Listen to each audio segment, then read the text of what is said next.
ជួននារាត្រីនេះរបបក្រុងភ្នំពេញប្រកាសបើកច្រកឲ្យយួនចូលមកកាន់កម្ពុជាវិញក្រោយពីបានប្រកាសបិទមួយរយៈដើម្បីទប់ស្កាត់ជំងឺ Covid អ្នកមានស្ដុកស្ដំមួយរូបឈ្មោះកាំងកិច្ចណីបានបន្តរំលោភយកដីសាធារណៈធ្វើជាកម្មសិទ្ធិទល់ខ្លួនចម្រើនពោហើយបន្ទាប់អំពីមេតិកាពើដែលមានសង្ខេបខ្លីទាំងពីរនេះយើងក៏នឹងមានវេទិកាទូរទស្សន៍ព្រះអាទិត្យដែលនឹងធ្វើការពិភាក្សាគ្នាទៅលើការខំប្រឹងប្រែងឡង់សេកូនរបស់ខ្លួនគឺហ៊ុនម៉ាណែតឲ្យคล้ายទៅជាមីដឹកនាំប្រទេសដែលនៅក្នុងវេទិកាទូរទស្សន៍ព្រះអាទិត្យនារាត្រីនេះយើងបានអញ្ជើញអេដាមអ៊ុំសំអានតំណាងរាស្ត្រមកពីគណៈបកសង្គ្រោះជាតិពីមណ្ឌលសៀមរាបចម្រើនពោជាបន្តទៅនេះខ្ញុំគណៈអាត្មាភាពសូមអនុញ្ញាតដើម្បីបានពិតប្រគិននឹងចម្រើនពោជូននៅព័ត៌មានខាងដើមទាំងពីរមេតិកាពឹស្ដាប្រគិននឹងជូនដោយតទៅយោងតាមសេចក្តីប្រកាសព័ត៌មានមួយរបស់ក្រសួងការបរទេសបានបញ្ជាក់ថាលោកហ៊ុនសែនបានចារឯកភាពអនុញ្ញាតឲ្យជនជាតិយួនហូរចូលជនជាតិយួនធ្វើដំណើរមកកាន់កម្ពុជាវិញនៅចូលមកកាន់កម្ពុជាវិញបន្ទាប់អំពីប្រទេសទាំងពីរបានប្រកាសបិទមួយរយៈដោយហេតុជំងឺ Covid-19 ការប្រកាសចុះហត្ថលេខាឯកភាពយល់ព្រមទៅលើសំណើនេះហ៊ុនសែនបានធ្វើតាំងពីថ្ងៃទី17 ខែមិថុនាឆ្នាំ2020នេះមកម្លេះហើយក្រសួងការបរទេសហើយលោកអ៊ុចបូរិតដែលជារដ្ឋលេខាធិការនៅក្រសួងការបរទេសបានដាក់សំណើមួយជូនទៅរដ្ឋមន្ត្រីក្រសួងមហាផ្ទៃគឺលោកសខេងដោយយោងទៅលើចំណាក់ឯកភាពសម្រេចរបស់លោកហ៊ុនសែនដែលប្រកាសនិរាកសេចក្តីប្រកាសព័ត៌មានចុះលេខ2680កបតោសអប1និងកំណត់ទូតលេខ698ចុះថ្ងៃទី18ខែមីនាឆ្នាំ2020របស់ក្រសួងការបរទេសនិងសហប្រតិបត្តិការអន្តរជាតិស្តីអំពីការប្រកាសផ្អាកបណ្ដោះអាសន្នចំពោះការធ្វើដំណើរចូលមកកាន់កម្ពុជាដោយពលរដ្ឋវៀតណាមនិងការធ្វើដំណើរចូលប្រទេសវៀតណាមដោយពលរដ្ឋកម្ពុជាតាមផ្លូវគោកផ្លូវទឹកនិងផ្លូវអាកាសនៅក្នុងលិខិតជូនដំណើរនៅក្នុងសំណើជូននៅក្នុងលិខិតសំទុះនៅក្នុងសំណើដែលដាក់ជូនទៅលោករដ្ឋមន្ត្រីក្រសួងមហាផ្ទៃគឺលោកសខេងដដែលនោះបានបញ្ជាក់បន្តបន្ថែមទៀតថាចាប់ពីពេលនេះតទៅជាមួយនឹងវៀតណាមកម្ពុជានឹងអនុវត្តសេចក្តីប្រកាសចុងក្រោយរបស់គណៈកម្មការអន្តរក្រសួងប្រយុទ្ធប្រឆាំងនឹងជំងឺ Covid-19 ចុះថ្ងៃទី20ខែឧសភាឆ្នាំ2020ដោយដែលបានអនុវត្តកន្លងរួចមកហើយជាមួយនឹងប្រទេសដទៃដោយអនុញ្ញាតឲ្យពលរដ្ឋវៀតណាមចេញនិងចូលមកប្រទេសកម្ពុជានិងតម្រូវឲ្យពលរដ្ឋវៀតណាមទាំងអស់នោះអនុវត្តតាមវិធានការសុខាភិបាលដែលបានដាក់ចេញដោយគណៈកម្មការអន្តរក្រសួងដើម្បីប្រយុទ្ធប្រឆាំងនឹងជំងឺ Covid-19 ក្នុងលិខិតដដែលនោះក៏បានបញ្ជាក់បន្ថែមថាពលរដ្ឋវៀតណាមជាពិសេសអ្នកបច្ចេកទេសវិនិយោគិននិស្សិតនិងពលរដ្ឋវៀតណាមផ្សេងៗអាចនឹងទទួលបានទិដ្ឋាការផ្សេងៗលើកលែងតែទិដ្ឋាការទេសចរស្របតាមអនុក្រឹត្យលេខ123អណូក្របកស្ដីអំពីបែបបទសម្រាប់អនុវត្តចំពោះការអនុញ្ញាតឲ្យជនបរទេសមិនមែនអន្តោប្រវេសន៍ចេញនឹងចូលមកកាន់ប្រទេសកម្ពុជាចម្រើនពោលោកស្រីប្រិយមិត្តទូរទស្សនិកជនការចេញលិខិតបញ្ជាក់នេះគឺរបបក្រុងភ្នំពេញបានធ្វើជាឯកតោភាគីដោយខ្លួនឯងដោយយើងមិនឃើញមានសំណើបញ្ជាក់ឬក៏ចំណាបញ្ជាក់ណាមួយអំពីការស្នើសុំរបស់ទីក្រុងរបស់របបក្រុងហាណូយចំនួនពោហើយលោកស្រីប្រិយមិត្តទូរទស្សនិកជនសូមមេត្តាជ្រាបថាការប្រកាសបិទព្រំដែនជាឯកតោភាគីយួនបានធ្វើរហូតដល់ធ្វើឲ្យហ៊ុនសែនមានការភ្ញាក់ផ្អើលហើយ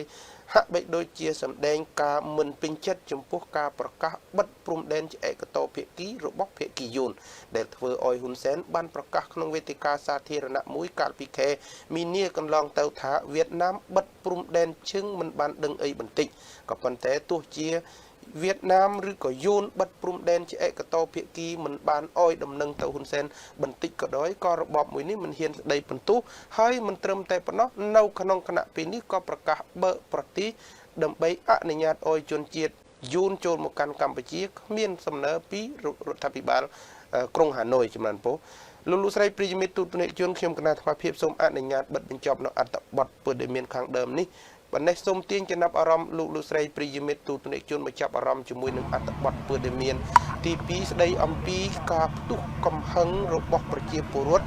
លើកគ្នាទៅតវ៉ាឲ្យបុគ្គលកាំងកិច្ចនៃកាយដីបើកផ្លូវសាធារណៈឡើងវិញ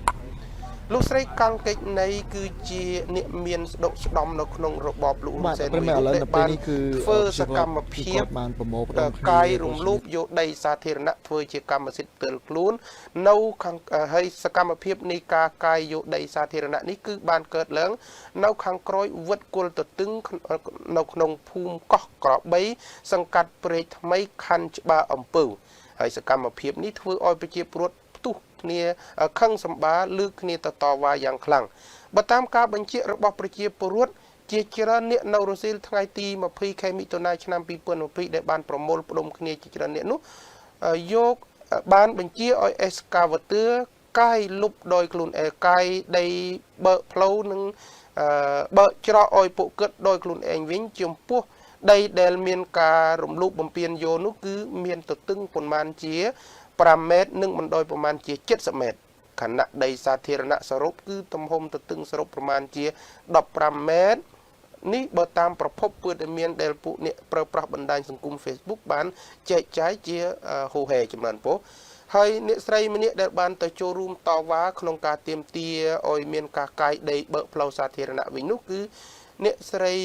មីងស្រីបានថ្លែងប្រាប់អ្នកសារព័ត៌មានក្នុងស្រុកនៅនឹងកន្លែងកើតហេតុថាដីនេះជាដីផ្លូវសាធារណៈដែលជា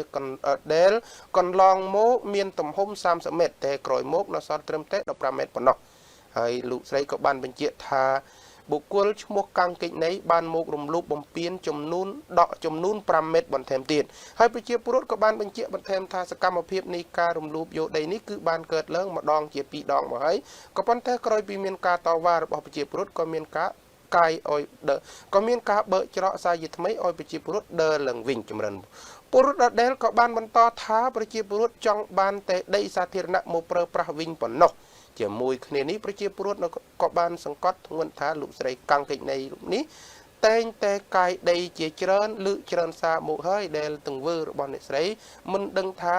លោកស្រីអាងអ្វីនោះទេបើតាមគេដឹងជាទូទៅគឺអ្នកស្រីកាំងកិច្ចនៃនេះគឺជាអ្នកមានសទ្ធាមួយរូបនៅក្នុងតំបន់នោះហើយតែងតែចូលរួមទៅឧបត្ថម្ភនៅក្នុងវត្តគុលទទឹងក៏ប៉ុន្តែនៅក្នុងគណៈពេលនេះមិនដឹងជាសទ្ធានៃការប្រគិនចង្ហាន់លោកនៅក្នុងវត្តបែជាមកលុបដីសាធារណៈនោះក្នុងគោលបំណងអ្វីឲ្យជាលក្ខនោះទេក្នុងនោះផងដែរអ្នកប្រើប្រាស់បណ្ដាញសង្គម Facebook ម្ចាស់គណនីឈ្មោះច័ន្ទដាបានបញ្ចេញមតិយោបល់ថាចប់តែម្ដងតាំងពីដីឡើងថ្លៃដីរត់ក៏ចង់បានដីវត្តក៏ចង់បានថែមទៀតរីឯម្ចាស់គណនីហើយម្ចាស់គណនី Facebook ដដែលនោះសូមទោសរីឯម្ចាស់គណនី Facebook ម្នាក់ទៀតឈ្មោះមុតច័ន្ទសីហាក៏បានបញ្ចេញមតិយោបល់ថាបងប្អូនចេះសាមគ្គីគ្នាឡើងដើម្បីកុំអោយអ្នកមានលុយរំលោភបំពានទ្រព្យសម្បត្តិសាធារណៈធ្វើជាកម្មសិទ្ធិផ្ទាល់ខ្លួនទោះជាយ៉ាងណាក៏ដោយនៅក្នុងប្រទេសកម្ពុជាមួយរយៈចុងក្រោយនេះមានពលរដ្ឋល្អនៅក្នុងប្រទេសកម្ពុជាមួយសូមទោសនេះជាមតិរបស់ពួកគេអាត្មាពិបាកនឹងអានតាមសំណេររបស់ពួកគាត់ចម្រើនពោអញ្ចឹងខ្ញុំគណៈអាត្មាភាពសូមអនុញ្ញាតដើម្បីបានបញ្ចប់នៅអត្ថបទព័ត៌មាននេះប៉ុណ្ណេះសូមទាញចំណាប់អារម្មណ៍លោកស្រីវិលមកកាន់កម្មវិធីពិភាក្សាគ្នាក្នុងវេទិកាទូរទស្សន៍ព្រះអាទិត្យកម្ពុជាចម្រើនពោអរគុណលោកស្រីសូមអញ្ជើញចូលរួមតាមដានវេទិកាពិភាក្សាគ្នាដែលនៅក្នុងគណៈពីនេះវេទិកាទូរទស្សន៍ព្រះអាទិត្យយើងបានអញ្ជើញអេដាមឧបសំអានតំណាងរាជគណៈបកសង្គ្រោះជាតិមកពីមណ្ឌលសៀមរាបចូលរួមធ្វើការពិភាក្សាទៅលើប្រធានបទដ៏សំខាន់មួយនារាត្រីនេះគឺយើងជជែកអំពីហ៊ុនសែនបានចាប់ដើមឡង់សេហ៊ុនម៉ាណែតដើម្បីបន្តអំណាចពីឪដោយលោកស្រីបានជ្រាបស្រាប់ហើយក្នុងមួយរយៈចុងក្រោយនេះហ៊ុនសែនបានចាប់ដើមតែងតាំងកូនឲ្យคล้ายទៅជាប្រធានយុវជនគណៈបកថ្នាក់កណ្ដាលក្រៅអំពីទូនីតិដែលមានចំនួន4ក្នុងរដ្ឋាភិបាលក្រៅពីនោះទៅទៀតយើងមើលឃើញសកម្មភាពចុងក្រោយជាសកម្មភាពមានអាចកំបាំងករណីនៃការបញ្ជា ទិញរថយន្តពីប្រទេសចិនដែលហ៊ុនម៉ាណែតបានធ្វើការអះអាងថាបានបញ្ជាទិញតាំងពីពាក្យកណ្ដាលឆ្នាំ2019ក៏ប៉ុន្តែលក្ខខណ្ឌមួយដែលមានមន្ទិលសង្ស័យបើយើងប្រៀបធៀបជាមួយនឹងមីដឹកនាំពិភពលោកកាលណាធ្វើទស្សនកិច្ចផ្លូវការណាមួយទៅកាន់ប្រទេសណាមួយមានការចុះហត្ថលេខាទៅលើកិច្ចព្រមព្រៀងអ្វីមួយជាពិសេសការបញ្ជាទិញសភាវុធឬក៏យន្តហោះចម្បាំងនោះច្រើនតែឃើញមានការចុះហត្ថលេខាជាមួយនឹងប្រមុខរដ្ឋរវាងប្រមុខរដ្ឋនិងប្រមុខរដ្ឋហើយការចុះហត្ថលេខាទៀតសតក៏គេមានការបញ្ជាអំពីក្រុមហ៊ុននិងការបញ្ជាអំពីថវិកាដែលត្រូវចំណាយលើការទិញសម្ភារៈនោះដោយឡែកហ៊ុនម៉ាណែតបានបញ្ជាដោយការខឹងសម្បាថា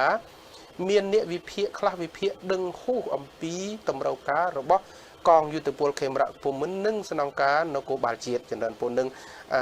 អគ្គលេខាធិការដ្ឋាននគរបាលជាតិហើយការលើកឡើងរបស់ហ៊ុនម៉ាណែតនៅពេលនេះគឺបានចោទប្រកាន់ថាអ្នកដែលបញ្ចេញមតិយោបល់ករណីនៃការទិញរថយន្តនេះថាមិនមានគំនិតស្នេហាជាតិចំនួនពលយ៉ាងណាក៏ដោយចុះយើងមើលឃើញថាការព្យាយាមបង្ហាញរូបកូននៅពីនេះជំនួសអូយើងមានការសង្ស័យមួយជ្រុងទៀតករណីក្នុងពេលដែលលោកហ៊ុនម៉ាណែតនៅក្នុងពេលដែលលោកមាសសុសុភាហើយនឹងលោកកែគឹមយ៉ាននៅជាមេបញ្ជាការកងយុទ្ធពលខេមរៈភូមិន្ទហាក់មិនបានឱកាសដើរជែកអំណោយគុំនិយាយឡើយដល់ឡានរៀបរយគ្រឿងសំបីតាឡានមួយគ្រឿងពីរគ្រឿងក៏កែគឹមយ៉ានគ្មានឱកាសក្នុងការទៅជែកតំណាងឲ្យនាយករដ្ឋមន្ត្រីក៏ប៉ុន្តែនៅពេលនេះរថយន្តយូធារហូតដល់290គ្រឿងបែជាហ៊ុនម៉ាណែតដែលមានឋានៈត្រឹមតែជាអគ្គមេបញ្ជាការរងកងយុទ្ធពលខេមរៈភូមិន្ទហើយមានឱកាសទៅឈរជំនួសមេបញ្ជាការនិងអិសរជននយោបាយនៅក្នុងគណៈបកប្រជាជនកម្ពុជាទូអង្គឧទាហរណ៍ដូចជាលោកទាបាញ់ដែលជាឧបនាយករដ្ឋមន្ត្រីផងជាឧត្តមសេនីយ៍ផ្កាយផុតលេខផងបន្ទាប់ពីហ៊ុនសែនមកក៏គ្មានឱកាសទៅធ្វើជាអ្នកតំណាងនាយករដ្ឋមន្ត្រីដែរដូច្នេះនេះគឺជារូបភាពអាចកំបាំងមួយដែលយើងមើលឃើញយ៉ាងណាក៏ដោយចោះមុននឹងយើងធ្វើការពិភាក្សាជូនសំណួរនេះទៅកាន់អេដាមអ៊ុំសំអានអាត្មាចង់អញ្ជើញឲ្យអេដាមអ៊ុំសំអានស្ដាប់លោកហ៊ុនម៉ាណែតថ្លែងនៅក្នុងពិធីចែកប្រគល់រថយន្តជូនទៅស្ថាប័នចំនួន2គឺស្ថាប័នកងយុទ្ធពលខេមរៈភូមិន្ទបានទទួល250គ្រឿងនិងស្នងការនគរបាលជាតិបានទទួល40គ្រឿងចំនួនពលជាងដើម្បីជ្រាបថាតើហ៊ុនម៉ាណែតបានថ្លែងយ៉ាងណាសូមអញ្ជើញស្ដាប់មុននឹងធ្វើការឆ្លើយតបសូមអញ្ជើញហើយអ្នកខ្លះគេវិភាគទៀតគេថាមិនទាន់មានតម្រូវការទិញឡានទេខ្ញុំថាជុំអ្នកវិភាគនេះដឹងតម្រូវការរបស់កងទ័ពជាងមេទ័ពជើងគោកហើយអគ្គស្នងការនគរបាលជាតិទៀតចឹងមិនថាចឹងសូមកុំតាំងខ្លួនជាអ្នកដឹងបើមិនដឹងនិយាយវិភាគផ្អែកទៅលើមូលដ្ឋានច្បាស់លាស់ទី2គេថាមិនយកថវិកាជាតិអ្នកខ្លះគេថាយកឥឡូវយកថវិកាមូលនិធិកូវីដណែរឿងចឹងរឿងនឹងតាមខ្ញុំចាំពូបលាបានបកស្រាយថាមិនមែនថវិកាជំនួយគឺយើងថវិកាមូលនិធិសប្បុរសជនឯកជនតាមការពៀវនារបស់សម្ដេចចូលរួមពាក្យថាមូលនិធិនេះមិនសំដៅតែមូលនិធិកូវីដទេមូលនិធិសប្បុរសជនមូលនិធិគន្ធបុប្ផាមូលនិធិវិស័យការពារជាតិមូលនិធិសង្ស្ពានមូលនិធិស្អីពីណាក៏មានសិទ្ធិបង្កើតមូលនិធិដើម្បីសុំតាមច្បាប់ដើម្បីយើងធ្វើគោលការណ៍រួមអញ្ចឹងវាមានអីខុសពាក្យប្រមូលនិធិឬថវិកាសប្បុរសជនតែប្រភពពីសប្បុរសជនប៉ុន្តែអរគុណអេដាមអ៊ុំបានស្ដាប់ហើយគឺថាមានអីខុសរឿងប្រើពាក្យមូលនិធិនេះណាក៏មានសិទ្ធិដែរក៏ប៉ុន្តែចំណុចត្រង់ថាមូលនិធិកើតពីពេលណាមូលនិធិឈ្មោះអីហើយសប្បុរសជនប៉ុន្មានអ្នកដែលជួយថវិកាហើយរថយន្ត290គ្រឿងនោះមានតម្លៃប៉ុន្មានមុននឹងជូនសំណួរទៅអេដាមឆ្លើយចំណុចនេះថ្មចង់ឲ្យអេដាមធ្វើការវិភាគពីបុគ្គលិកលក្ខណៈសម្ដីសម្ដៅរបស់ហ៊ុនម៉ាណែតនេះតើវាស្រដៀងជាមួយនឹងហ៊ុនសែនជ្រុងណាឬក៏វាជាការថតចម្លងពីឪពុកត្រូវតែគម្រាមអ្នកដទីសិនបាននិយាយផែនការជាក្រោយសូមជួយអេដាមសូមថ្លែងបង្គំបដិជនហើយសូមជំរាបសួរបងប្អូនទាំងក្នុងនិងក្រៅប្រទេសជាពិសេសបងប្អូនដែលគ្រប់គ្រងគណៈបកសង្គ្រោះជាតិយើងឃើញសម្ដីរបស់លោកហ៊ុនម៉ាណែតគាត់ដូចជាច្រឡោតដោយពុករបស់គាត់អញ្ចឹងគាត់ឆ្លើយតបទៅនឹងការរិះគន់ហ ហើយគាត់ជាបញ្ញវន្តបានរៀនពីក្រៅប្រទេសហ្នឹងដូច្នេះគាត់គួរគាត់ប្រើពាក្យសម្ដីហ្នឹងសមជាបញ្ញវន្តជាងឪពុករបស់គាត់ដែលគាត់មិនបានសិក្សាបានចូលជ្រះយើងឃើញថាដែលទិញរថយន្តនេះវាអត់ចំកលៈទេសៈនឹងទិញវាយើងមិនថាមិនឲ្យទិញទេក៏ប៉ុន្តែអត់ចំកលៈទេសៈនឹងត្រូវទិញដោយសារអីពេលនេះគឺវិបត្តិCOVID-19 អញ្ចឹងយើងដែលត្រូវគិតចំហនោះគឺគិតទៅដល់ប្រជាពលរដ្ឋដែលអត់ការងារធ្វើទៅដល់កម្មករដែលអត់ការងារធ្វើទៅដល់ប្រជាពលរដ្ឋដែលអត់អង្គច្រកឆ្នាំងហ្នឹងគឺជាអត្ថប្រយោជន៍ទី1ដែលរដ្ឋាភិបាលត្រូវគិតក៏ប៉ុន្តែយើងបែរជាយកលុយទៅទិញរថយន្តយោធាពីចិនទៅវិញដូចយើងយកលុយទៅចិញ្ចឹមឆ្នាំងបាយរបស់ចិនទៅវិញដែលចិនជាមហាអំណាចយើងយកលុយទៅទិញពីគេដូចយកលុយយើងទៅជួយចិនដែរចិនកំពុងជួបវិបត្តិ COVID-19 ដល់យើងដែរចិនមិនបានជួយយើងបែរជាយកលុយយើងទៅជួយចិនវិញអាហ្នឹងយើងឃើញជាក់ស្ដែងអញ្ចឹងហើយគាត់ថាអាហ្នឹងគាត់បញ្ជាទិញរថយន្តហ្នឹងតាំងពីមុន COVID-19 ទៀតមុនហ្នឹងក៏ដោយយើងអាចលុបការបញ្ជាទិញនឹងបានតាឬក៏អាចពជាពេលទៅខ្ញុំចប់ COVID-19 ចាំយើងទិញនៅទី1ទី2បង្កើតមូលនិធិហ្នឹងយើងប្រជាពលរដ្ឋក៏ឆ្ងល់ថាតើសប្បុរសជនហ្នឹងមានមកពីប្រភពណាខ្លះអង្គការណាខ្លះអ្នកណាខ្លះដែលចូលហ្នឹងហើយចំនួនអ្នកលុយហ្នឹងប្រមាណហើយកាលណាទិញទៅវាត្រូវមានចុះហត្ថលេខាក្នុងការទិញដូរហ្នឹងក៏ប៉ុន្តែយើងអត់មានឃើញការចុះហត្ថលេខាទៅលើការទិញដូរនោះទេថាចំនួនទឹកប្រាក់ប្រមាណប្រជាពលរដ្ឋគាត់ឆ្ងល់ចំណេះហ្នឹងហើយមួយទៀតសប្បុរសជនដែលចូលមកហ្នឹងមកទិញរថយន្តហ្នឹងមានក៏ប៉ុន្តែយើងអត់ឃើញនៅលើឡានហ្នឹងឈ្មោះរបស់សប្បុរសជនហ្នឹងឈ្មោះអីទេក៏ប៉ុន្តែជាដាក់ជាអំណោយរបស់លោកហ៊ុនសែននិងភរិយាទៅវិញហ្នឹងជាប្រជាពលរដ្ឋឆ្ងល់តែហេតុអីបានជាលុយរបស់សប្បុរសជនប៉ុន្តែជាអំណោយរបស់សម្ដេចតេជោយើងឃើញនៅលើរថយន្តហ្នឹងគេដាក់ជាអំណោយរបស់លោកហ៊ុនសែនទៅវិញហើយធម្មតាថាបើសិនជាខាងអង្គការខាងអ្នកមានគេជួយហ្នឹងជួយទិញរថយន្តទិញអីហ្នឹងគេបានទទួលផលប្រយោជន៍ពីហ្នឹងនៅស្រុកខ្មែរយើងគេឃើញកាលណាជួយទិញឡានជិត300គ្រឿងហ្នឹងគេបានផលប្រយោជន៍ខ្លះអាចបើថាជួយ$200 លានចុះគេត្រូវបានលុយហ្នឹងច្រើនជាងហ្នឹង10ដងរួចដូចអីគេបានដីសម្បត្តិសេដ្ឋកិច្ចគេអាចកាប់បំផ្លាញព្រៃឈើណាគេអាចយករ៉ែ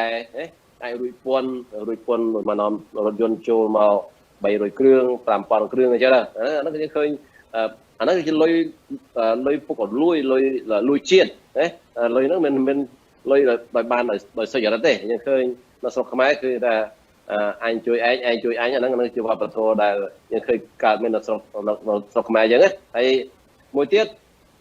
យើងឃើញកន្លងមកលោកលមុនពីលោកមាសសភាគឺជាមេបញ្ជាការ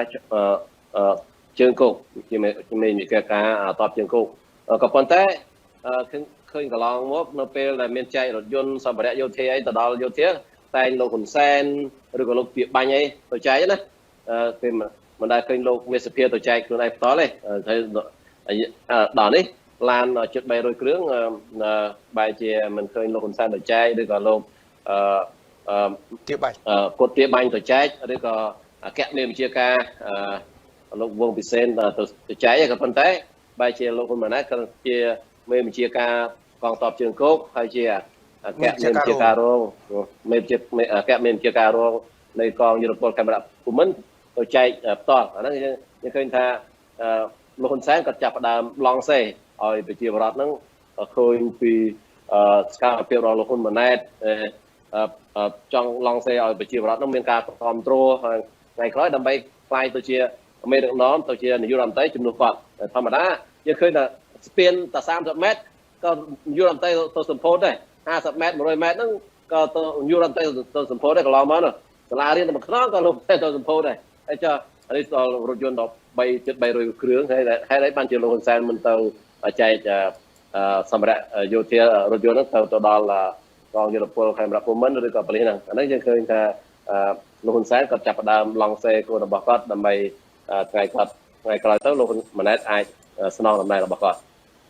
អរគុណអេដាមអ៊ុនបានតាកតងនឹងករណីនៃការបញ្ជាទិញនេះយើងឃើញថាខកខានចំណុចសំខាន់ពីខាងដើម2ធំទី1គឺមិនឃើញមានពិធីចុះហត្ថលេខានឹងជាមន្ទិលមួយបើសិនជាចង់ស្រាយថាបានធ្វើពីពេលណាគូតែមានពិធីចុះហត្ថលេខាដើម្បីស្រាយបាយចាំខឹងនឹងជាព្រោះទេនឹងចំណុចទី1ចំណុចទី2លាតត្រដាងអំពីចំណាយសរុបនឹងក្រុមហ៊ុនអ្នកផលិតតើក្រុមហ៊ុនណាអ្នកផលិតចំណាយថវិកាប៉ុន្មានបងមុនប៉ុន្មានភាគរយបងក្រោយប៉ុន្មានភាគរយហ៊ុនម៉ាណែតបានលើកឧទាហរណ៍ថាដូចជាទៅជួលតុកាអញ្ចឹងកាលណាបងឲ្យគេហើយមិនអាចដកវិញបាននេះគឺជាការកុងត្រាលុយវិលលានដុល្លារមិនមែនប្រៀបបានជាមួយនឹងតុកាមិនមែនប្រៀបបានដូចនឹងទិញខោអាវទេប៉ុន្តែហ៊ុនម៉ាណែតបែរជាប្រៀបធៀបនឹងតុកាថាបើប្រជាទិញឲ្យដកវិញអត់បាននេះជាចំណុចដែលជាអាចកំបាំងប៉ុន្តែថ្មចង់ចម្រើនពោស៊ូសំណួរទៅកាន់អាដាមថាតើការបញ្ចេញអារម្មណ៍ខឹងសម្បាបកស្រាយថាបានបញ្ជាទិញតាំងពីពាក្យកណ្ដាលឆ្នាំ2019លុយពីសប្បុរសជនការបកស្រាយយ៉ាងដូចនេះអាចស្រាយចម្ងល់មហាជនបាននឹងធ្វើឲ្យគេពេញចិត្តនឹងអិរិយាបថហ៊ុនម៉ាណែតដែលឪពុកខំឡងសេនេះទេអេដាមសូមជឿការបកស្រាយរបស់គាត់នឹងអត់មានហេតុផលសមរម្យដើម្បីការពារអំណាចរបស់គាត់អញ្ចឹងប្រជាពលរដ្ឋគេមិនអស់ចិត្តទេហេតុអីបានជាអត់មានកិច្ចចុះហត្ថលេខាទៅលើការទិញរថយន្តហ្នឹងហើយហេតុអីបានយើងមិនហ៊ានបញ្ចេញថាអាហ្នឹងជាលុយពីសប្បុរសជនហ្នឹងពីសប្បុរសជនហ្នឹងឈ្មោះអីហើយចំនួនទឹកលុយប្រមាណទៀតយើងមិនដឹងទឹកលុយប្រមាណទៀតអញ្ចឹងប្រជាពលរដ្ឋមួយចំនួនសង្ស័យទីខ្ចីលុយចិនទិញរថយន្តហ្នឹងទៅកំពុងអត់មានអង្គច្រកឆ្នាំងទៅខ្ចីលុយចិនបន្ថែមទៀតអាហ្នឹងនាំឲ្យគេសង្ស័យអញ្ចឹងដល់មិនសិនគាត់មិនអោយចង់ឲ្យមានការសង្ស័យបញ្ចេញមកការចោទតលេខាហ្នឹងមានចំនួនទឹកប្រាក់ប្រមាណហើយសប្បុរសជនមកពីណាហើយលុយចំនួនប្រមាណហើយចោះតលេខាតាំងពីម៉ានតាំងពីថ្ងៃណាមកតែបើថាដឹងមុនកូវីដ19ពីថ្ងៃណាមកចេញបញ្ចេញឲ្យគេឃើញទៅហើយបញ្ចេញមកខុសតាម Facebook គាត់ហ្នឹងក៏គេឃើញបាត់ហើយតែប៉ុន្តែគាត់អត់ហ៊ានបញ្ចេញហ្នឹងអញ្ចឹងព្រោះថាអាកំបាំងអីនៅពីក្រោយនៃការមិនហ៊ានបញ្ចេញព័ត៌មាននៃការចោះតលេខាទិញរថយន្តហ្នឹងលុយហ្នឹងជាលុយសប្បុរសជនជាលុយពីសប្បុរសជនណាហើយជាលុយខ្ចីចិនឬក៏លុយយ៉ាងម៉េចអាហ្នឹងប្រជាពលរដ្ឋគាត់មានចម្ងល់អញ្ចឹងណាហើយយើងឃើញថាការដែលទិញរថយន្តនេះប្រជាពលរដ្ឋគេសង្ស័យថាមិនមានដើម្បីយកមកបម្រើដល់យោធាវិស័យយោធាដើម្បីបម្រើដល់ការការពារជាតិបម្រើដល់ការការពារប្រជាពលរដ្ឋមកដល់ការពារមកដល់ការការពារបូរណភាពទឹកដីទេប្រជាពលរដ្ឋគាត់យល់ថាការទិញរថយន្តនេះគឺមកដើម្បីបង្ក្រាបខ្មែរដើម្បីធ្វើបាបខ្មែរមានន័យថាបើគាត់បញ្ជាទិញមុនតាំងពី COVID-19 លោកហ៊ុនសែនគាត់រួចហើយថានៅពេលសហភាពអឺរ៉ុបផ្ដាច់ជំនួយផ្ដាច់ EBA ពេលហ្នឹងប្រកួតតា EBA ហ្នឹងគឺថាប្រកួតតាសម្ភារបំពាក់ហ្នឹងទៅអឺរ៉ុបហ្នឹងគឺប្រព័ន្ធអនុគ្រោះពន្ធ EBA ហ្នឹងពេលហ្នឹងប្រកាសជាមានវិបត្តិសេដ្ឋកិច្ចហើយដល់ឥឡូវនេះទៀតមានវិបត្តិ COVID-19 ទៀតរឹតតែត្រូវក្នុងការរថយន្តនឹងមានទៀតដើម្បីអីមកទុកបង្ក្រាបក្រែងថ្ងៃណាមួយមានវិបត្តិសេដ្ឋកិច្ចមានការបះបោរពីកម្មករពីប្រជាពលរដ្ឋទៅអាចដឹកទាហានដឹកយោធាដើម្បីទៅបង្ក្រាបដល់បដករដែលតវ៉ាដោយអហិង្សាហ្នឹងឃើញអាហ្នឹងគឺថាដើម្បីអីដើម្បីការពារអំណាចរបស់លោកហ៊ុនសែនដើម្បីធ្វើបាបខ្មែរតែប៉ុណ្ណោះឯងក៏ប៉ុន្តែមិនមែនយកមកដើម្បីការពារជាតិទេណាដើម្បីការពារទឹកដីទេណាយើងសួរថារហូតមកដល់ពេលនេះយើងអត់មានឡានយោធាយើងមានតែហេតុអីឃើញលោកហ៊ុនម៉ាណែតដែលជាមេបញ្ជាការកងទ័ពជើងគោកហ្នឹងដឹកយោធាសំបីតែមួយឡានទៅការពារព្រំដែនជាមួយយួនដែលយួនបោះតង់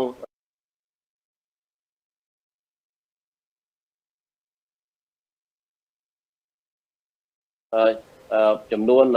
256តង់នៅតាមព្រំដែនដែលមានឃើញដឹកទៅមួយឡានផងណាដូច្នេះមានថាមិនមានយកមកដើម្បី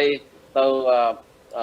ការពារជាតិទៅដេញយួនកុំឲ្យបោះតង់នៅតាមព្រំដែនទេព្រោះអត់ឃើញមានលោកហ៊ុនម៉ាណែតបញ្ជាតសម្ដីការពារព្រំដែននោះយួនគេបោះលានដ្ឋានយោធាបោះតង់នោះគឺថាបោះពាក្យយោធាគេថាបោះលានដ្ឋានយោធាចំនួន 256 កន្លែងលេខដ្ឋានយោធានៅតាមព្រំដែនដែលយន្តគេយកលេខថាដើម្បីទប់ស្កាត់ COVID-19 បើទប់ស្កាត់ COVID-19 គេមានត្រូវដាក់យោធាទេគេដាក់គ្រូពេទ្យគេដាក់យោធាមកទៅពិនិត្យមិនដឹងថាមានជំងឺ COVID-19 ដូច្នេះអាហ្នឹងគឺជាលេខដើម្បីការឈ្លានពានទេដូច្នេះនៅពេលដែលយន្តគេបោះលេខដ្ឋានយោធាចំនួន256កន្លែងរឿងអីយើងមិនទៅលើកតបទៅបោះលេខដ្ឋានយោធាដើម្បីការពារតំបន់ហ្នឹងដែរហើយឬក៏យើងទៅដាក់ទាហានយើងដើម្បីទប់ស្កាត់កុំឲ្យយួនឈ្លានពានអាហ្នឹងយើងឃើញថារដ្ឋាភិបាលទាំងលោកហ៊ុនសែនលោកហ៊ុនម៉ាណែតហ្នឹងក៏អត់ហ៊ានជាមួយយួនទេព្រោះអីរដ្ឋាភិបាលយើងត្រូវបានយួនលើកបន្ទប់តាំងពីទសវត្សរ៍ទី80ព្រោះអីរដ្ឋាភិបាលយើងជាពាក់គុណយួនប៉ុន្តែបើសិនជាឡាវឬក៏ថៃមានបោះតង់រហូតដល់បោះលេខដ្ឋានយោធារហូតដល់256កន្លែងប្រកាសជាលោកហ៊ុនសែន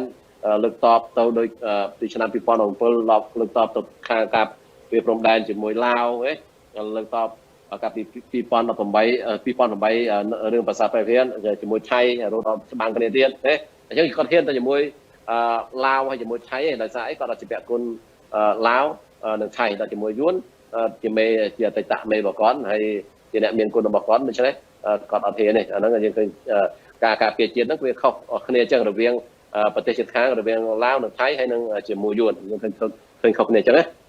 អរគុណអ្នកនរងាកមកខាងចំណុចនៃការទិញរថយន្តនេះវិញតើចាំបាច់ត្រូវទិញតែពីប្រទេសចិនឬក៏ពីប្រទេសរុស្ស៊ីឬក៏ពីសហរដ្ឋអាមេរិកតើគុណភាពរថយន្តនោះជាគុណភាពរថយន្តដែលអាចប្រកួតប្រជែងបានជាមួយនឹងគុណភាពរុស្ស៊ីអាមេរិកឬយ៉ាងណាហើយអ្វីដែលយើងមិនទិលសង្ស័យទេនោះមានបានធ្វើការដេញថ្លៃត្រឹមត្រូវអត់ឡានរុស្ស៊ីថ្លៃប៉ុណ្ណេះឡានអាមេរិកថ្លៃប៉ុណ្ណេះឡានចិនថ្លៃប៉ុណ្ណេះហើយគុណភាពប្រទេសទាំង3ហ្នឹងឡានមួយណាល្អជាងយើងអត់ឃើញមានដំណើរការនឹងទេដូច្នេះហើយបាននៅតែមានបន្ទិលសង្ស័យបន្តរហូតដល់មានការលើកឡើងថាអាចនឹងជួយកំដរសេដ្ឋកិច្ចចិនចំពោះអេដាមអ៊ុនតូអានវិញថាតើចិននៅពេលនេះដែលមិនហ៊ានប្រកាសក្នុងការប្រជុំសភាជាទូទៅសិតតែកំណត់សេដ្ឋកិច្ចឆ្នាំនេះត្រូវឡើងប៉ុណ្ណេះភាគរយត្រូវឡើងប៉ុណ្ណេះភាគរយក៏ប៉ុន្តែឆ្នាំ2022នេះការប្រជុំសភារបស់ចិនមិនឃើញមានប្រកាសអំពីការដាក់ចេញផែនការបង្កើនសេដ្ឋកិច្ចទេអាចនឹងជាលេសមួយ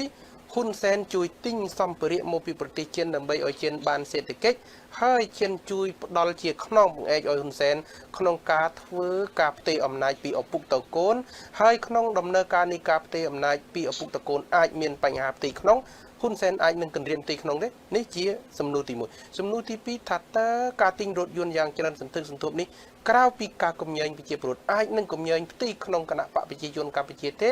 ពីព្រោះវប្បធម៌នយោបាយគណៈបកប្រជាជនកម្ពុជាអ្នកដែលអាចឡើងទៅសម្រេចកាច់ចង្កូតគណៈបកបានទើបតែអិសរាជជននយោបាយប៉ុន្តែហ៊ុនម៉ាណែតមិនមែនអិសរាជជនទេមិនមែនសមមិត្តទេគឺវប្បធម៌គណៈបកប្រជាជនវប្បធម៌សមមិត្តឥឡូវបាត់វប្បធម៌សមមិត្តទៅណាមិនបានមកចូលវប្បធម៌ឪហេងកូនតាហេងចៅសូមជួយអេដាមពីសំណួរ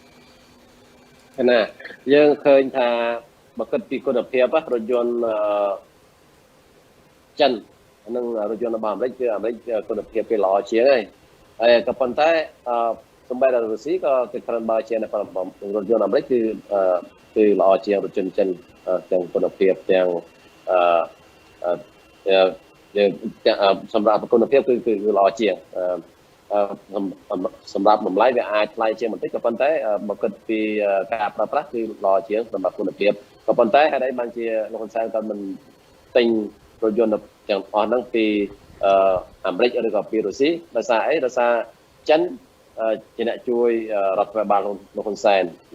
លោកហ៊ុនសែនក៏ជួយចិនវិញដែរដោយបញ្ហាចំនួនសមុទ្រចិនខាងត្បូងអញ្ចឹងគឺលោកហ៊ុនសែនក៏តែងតែជួយចិនក៏មិនជួយសមាជិកអាស៊ានដូចគ្នាទេឥឡូវចេះមានថាចិនគេលោកហ៊ុនសែនក៏យល់ថាចិនអាចជួយការពារអំណាចរបស់គាត់អាចជួយរហូតដល់ការផ្ទេរអំណាចរបស់គាត់ទៅដល់កូនទៀតដូច្នេះលោកហ៊ុនសែនទោះបីយ៉ាងណាក៏ដោយគឺការខ្ចីលុយចិនដើម្បីទិញសម្ភារៈពីចិនមកសម្ភារៈយោធាពីចិនមកក៏ត្រូវខ្ចីពីចិនដែរអញ្ចឹងដែលគាត់ទិញរថយន្តយោធាពីចិនគឺគាត់យល់ថាដើម្បីជួយចិនបើចិនជួយគាត់ជួយចិនវិញអាហ្នឹងយើងឃើញអញ្ចឹងឯងដោយសារឥទ្ធិពលចិនហ្នឹងវាខ្លាំង ជួយមកដល់លោកហ៊ុនសែនហើយគាត់ថាគាត់យល់ថាថ្ងៃក្រោយទៅមានតែចិនទេដែលអាចជួយការពារអំណាចរបស់គាត់បានអាហ្នឹងយើងឃើញចាក់ស្ដែងអញ្ចឹងបានជាគាត់សុខចិត្តទិញរថយន្តទិញសម្ភារៈយោធាកន្លងមកនោះគឺតែទិញតែពីប្រទេសចិនអត់ទិញពីប្រទេសផ្សេងដូចជាប្រទេសភាគច្រើនគេទិញច្រើនទិញពីអាមេរិកឬក៏ពីអឺរ៉ុបក៏ប៉ុន្តែខ្មែរយើងបែរជាទិញពីចិនទៅវិញដែលរបស់សម្ភារៈយោធាពីចិនហ្នឹងគឺថាមិនសូវជាមានគុណភាពប្រហែលទេអាហ្នឹងយើងឃើញចាក់ស្ដែងអញ្ចឹងហើយមួយទៀតរឿងដែលគាត់ទិញរថយន្តយោធានោះក៏ជាការមួយដើម្បីបង្ហាញពីសក្តានុពលរបស់គាត់ផងដែរដើម្បីគម្រាមដល់ផ្ទៃក្នុងរបស់គាត់ដែរហ្នឹងគឺជាបញ្ហាទូចមួយដែរយើងឃើញក្រៅពីដែលយករថយន្តយោធាមកដើម្បីចង់បង្ក្រាបការផបោឬក៏បង្ក្រាបការតវ៉ាផ្សេងពីប្រជាពលរដ្ឋហ្នឹងជាពិសេសការតវ៉ាពីប្រជាពលរដ្ឋដោយអហិង្សាហ្នឹងក៏មកដើម្បីមួយទៀតគឺកុំអោយមានការបះបោរផ្ទៃក្នុងរបស់គណៈបព្វជិជនដែរព្រោះធម្មតានៅក្នុងគណៈបព្វជិជនមានលោកសខេងមានលោកស្រាយឈុំអញ្ចឹងបើអស់ប្រតិបត្តិលោកហ៊ុនសែនវាអាចបើតាមមន្ត្រីរបស់គណៈបព្វគេអាចមានលោកសខេងឬក៏លោកស្រាយឈុំអីចឹងទៅមិនតដល់លោកហ៊ុនម៉ាណែតទេក៏ប៉ុន្តែលោកហ៊ុនសែនគាត់ចង់លើកូនគាត់ទៅជំនួសគាត់អាហ្នឹងវាអាចមានបញ្ហាផ្ទៃក្នុងទៅថ្ងៃក្រោយហើយសូម្បីតែមានវិជាការកងសពជើងគោបើគិតពីបទពិសោធន៍ការងារលោកហ៊ុនម៉ាណែតក៏មិនអាចទៅកាន់ទូនាទីនឹងបានដែរយើងមើលទៅហ៊ានពីតស៊ូរហូតដល់20-30 ឆ្នាំអ្នកខ្លះរហូតដល់ជិតមួយជីវិតហើយប៉ុន្តែមិនតាន់បានទៅខ្លាយជាមេបញ្ជាការកងទ័ពជើងគោកដោយលោកហ៊ុនម៉ាណែតចឹងដែរឬក៏តំណែងផាកផែលអង្គហ្នឹងដែរហ្នឹងគេឃើញអ្នកដែលតស៊ូភាគច្រើនណាក៏ប៉ុន្តែលោកហ៊ុនម៉ាណែតក៏នៅក្មេងដល់ហើយក៏អត់មានបទពិសោធន៍ផងក៏ប៉ុន្តែដោយសារគាត់ជាកូនរបស់នាយករដ្ឋមន្ត្រីគាត់អាចឡើងកាន់តំណែងកម្ពុជាបានអញ្ចឹងនៅក្នុងផ្ទៃក្នុងក៏គាត់ជាមានការមិនពេញចិត្តទេដែលគេដាក់តែលោកហ៊ុនសែនក៏ដាក់កូនខ្លួនឯងឡើងទៅកាន់តំណែងដែលត្រួតត្រាដែលគាត់អាចគ្រប់គ្រងដល់គាត់តំណែងដែលធំជាងអ្នកដែលតស៊ូកន្លងមកជាមួយគាត់ណាអាហ្នឹងជាគាត់ជាមានបញ្ហាផ្ទៃក្នុងហើយលោកហ៊ុនសែនគាត់តែងតែគម្រាមតាំងពីខ្លួនគាត់ធ្វើយុទ្ធរដ្ឋមន្ត្រីគម្រាមក្នុងផ្ទៃក្នុងរបស់គាត់កុំឲ្យមានការបះបោរកុំឲ្យមានការតវ៉ាចំពោះតំណែងរបស់គាត់ធ្វើជានាយករដ្ឋមន្ត្រីតទៅទៀតអញ្ចឹងដូច្នេះនៅពេលដែលកូនគាត់ឡើងជានាយករដ្ឋមន្ត្រីហ្នឹងគាត់ត្រូវបង្កើតផ្ទៃក្នុងរបស់គាត់ហើយឥឡូវនេះគេឃើញថាតាមក្រសួងតាមខេត្តអភិបាលខេត្តហ្នឹងត្រូវដាក់កូនរបស់មន្ត្រីធំដើម្បីអីដើម្បីលួងចិត្តមន្ត្រីធំហ្នឹងថ្ងៃក្រោយគាត់ដាក់កូនគាត់ដែរតែកូនឯងក៏បានតួនាទីធំឯងកូនឯងដាក់តួនាទីធំដែរវាមានស្អីអាហ្នឹងដូចគ្នាដែរអញ្ចឹងយើងឃើញថាមានមន្ត្រីមួយចំនួនដែលអត់មានខ្សែអត់មានខ្នងមានកន្លោះវាហ្នឹងគឺថាគេអន់ចិត្តគេមិនពេញចិត្តនឹងការដឹកនាំរបស់លោកហ៊ុនសែនព្រោះគេស្បត់ធ្វើការមានបទពិសោធន៍យូរហើយគេមានសមត្ថភាពយូរហើយប៉ុន្តែគេអត់មិនមានឪរបស់គេហ្នឹងឪពុករបស់គេហ្នឹងមិនមានជាអ្នកធំគាត់មិនអាចឡើងរួចទៅលើរួចទេគ្រាន់តែបានធ្វើជាចំនួនការពីប្រឹក្សាអីរបស់កូនរបស់អ្នកធំនោះដែលអត់មានបទពិសោធន៍នៅខ្លះបានរៀនសូត្រនៅខ្លះមិនបានរៀនសូត្រទៀតថាអត់មានឆ្លងកាត់នៅការប្រឡងប្រជែងដោយសមត្ថភាពនោះទេអរគុណអេដាមងាកមកខាងចំណាប់អារម្មណ៍ដូរប្រធានបទបន្តិចចេញពីប្រធានបទបន្តិចហ៊ុនសែនបានបង្ហាញអិរិយាបថទៅចាប់ជិននេះហាក់បីដូចជាចាប់យ៉ាងលឿនកំហុករហូតដល់មានទំនាក់ទំនងរហូតដល់ទៅបាយមកពីលបានយើងមើលក្នុងករណីថ្ងៃទី5ខែកុម្ភៈឆ្នាំ2020ហោះពីទីក្រុងសេអ៊ុលដឹកដៃកូនទៅបាយមកពីលជាមួយនឹងប្រធានាធិបតីចិនហើយនឹងជាមួយនឹងនាយករដ្ឋមន្ត្រីចិនហើយក្រោយពីត្រឡប់មកវិញហ៊ុនសែនប្រកាសថា